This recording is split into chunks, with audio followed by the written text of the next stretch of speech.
Why are you recording? I'm going to do a book review. No one cares, Madeline. I care. You're going to care too by the end of this review because this book is phenomenal. And you haven't read it yet. Yeah, I have. No, you haven't. Yeah. I rated it 2 out of 5. It was really boring and I did not enjoy it. Okay. Disregard Liz because she's a fucking liar. But I just can't not picture the Taylor Swift song when I read this. This is Bad Blood. Baby, now we got Bad Blood by John. I should really edit that out because I should not sing. John Carreyrou wrote this. Have you heard of it? No. Yes. I just realized like everyone's not turning. You were turning. I haven't read it. I've heard of it. Okay. Andrea, have you heard of Theranos? No, it sounds slightly familiar though, but I don't think I've heard of it. So it's in the news. This is a nonfiction book, and it's written by I think he's like technically a journalist, but it's about Theranos, and Elizabeth Holmes started this company that was like you could take a drop of blood and run your a bunch of labs, except it had a bunch of illegal things going on as well. Oh, you told me about this. We talked about this at book club. Yeah. So I read this for my work book club, and I was surprised at how much I liked it because typically a lot of nonfiction books to me seem to be a bit boring and like drag on. This is actually very captivating, even from the first like 50 pages.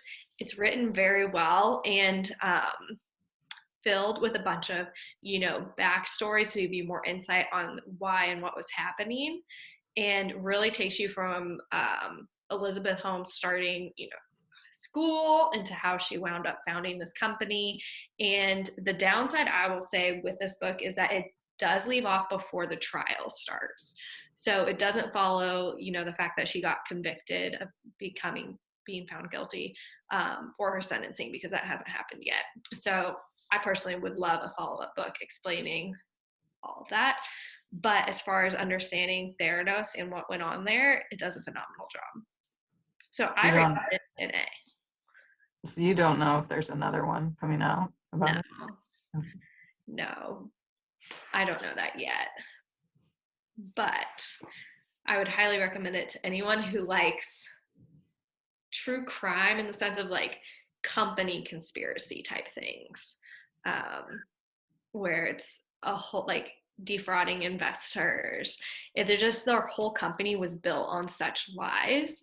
Okay, I'll go a step further. It was built on lies, but it was also built on terrible values. Like Elizabeth Holmes, and then her, the person she was seeing, his name's Sonny. He was like the COO at the time, so like they were running it even though they were in a relationship. And they were apparently very terrible people. Like, it gives accounts of what happened with employees here to where it was just a really hostile environment. And I can't imagine anyone wanted to work there. But the biggest red flag I thought was that they kept everyone really siloed. So like one lab couldn't know what the other lab was working on, couldn't know any of the progress. Like marketing couldn't get into the labs. Everything was sectioned off so that no one in the company could really communicate and know the full story of what was going on. Very juicy book. So Brian and I watched part of a documentary or like the sensationalized show online. And I think one of the things about that story, and I was wondering if they covered it in Bad Blood, is like her like mental state. Like she seems as like, I'm not like diagnosing her with something, right? But like she did some weird stuff that I feel like the average person would not do, like changing her voice and things. Like, do they cover that in the book? Yes. Yeah, so she had a normal voice, and then she started talking in a lower tone. And you could actually... For what? I think so that she would sound more masculine, maybe, but then she also idolized Steve Jobs, so then she started wearing black turtlenecks all the time and having a juice just like him every day.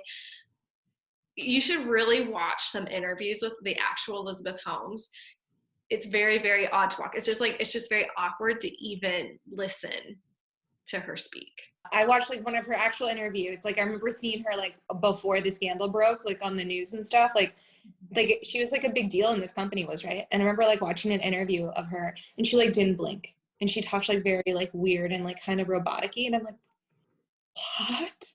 That like fascinates me more than like the fraud. It's just like what went on in her head. Well, it's crazy. She had and granted these are spoilers, so this whole thing's gonna be a spoiler, but it's in the news, so it's not really a spoiler. But the company was worth like I think $6 to $9 billion. Like they had raised millions of dollars in funding, and they didn't even have a product that worked.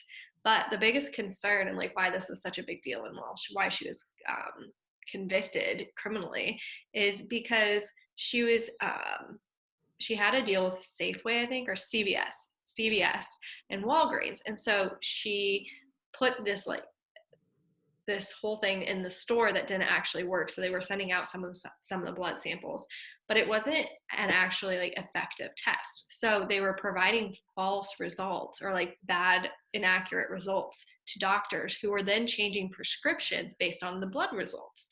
And so it really medically affected a lot of people before they halted everything Theranos.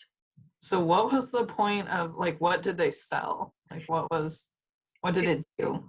It was like a blood testing machine. So the whole thing was that you could take a drop of blood and get a whole panel of values back and tests. So you could detect like cancer, and you could detect all these things sooner off of just a drop of blood.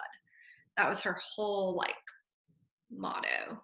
The issue is that even in its prime, when it was kind of in CVS's, they were taking a drop of blood and then doing a vial too, because a lot of times it wasn't enough blood. So they would send out those tests for some of the other ones to actual laboratories.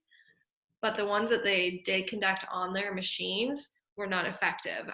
They gave a lot of false values. Like it gives an example of one lady who got her lab results back, and her doctor is like this value is off the charts. You need to go to the emergency room right now. You're probably about to have a stroke or a heart attack.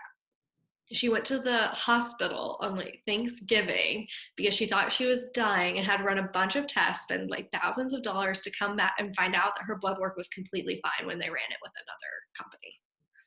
Oh, that's so crazy. Yeah. It's very, very sad that you would even feel comfortable putting something like this out on the market before it was ready. But yeah, if you like nonfiction, phenomenal nonfiction book. And there's a Hulu show about it now too called The Dropout. Has anyone watched that? That's the one that Brennan and I have been watching. I don't think all the episodes are out yet, or we've only watched a couple, but the documentary is on like HBO. We don't have that login, so. Andrea has it. I know, Andrea, I need it. Text it to me. I have to ask Corey because he said that, but I think I've sent it. Ask Corey if I'm allowed to. No, he won't care about that. I just don't remember his password. I think Courtney has it. Someone else has it because Corey likes to like get on your like login and like judge what you watch. I have it. Someone has it, but I don't use it enough to like know. Now I'm like second guessing everything I watch on HBO. Sometimes he like watches stuff you guys watch. Like he watched Outlander. If there's that we could like mess with Corey about this, are there like shows about killing your cousin's husband? Like watch.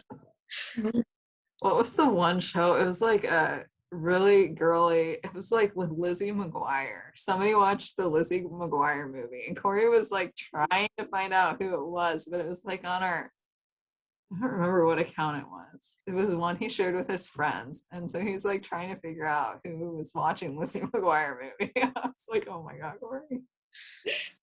That was definitely not me. I don't remember who it was if we ever found out. Well, The Dropout is good. I've seen the first 5 episodes that are out. I would recommend it. It follows this quite well so far.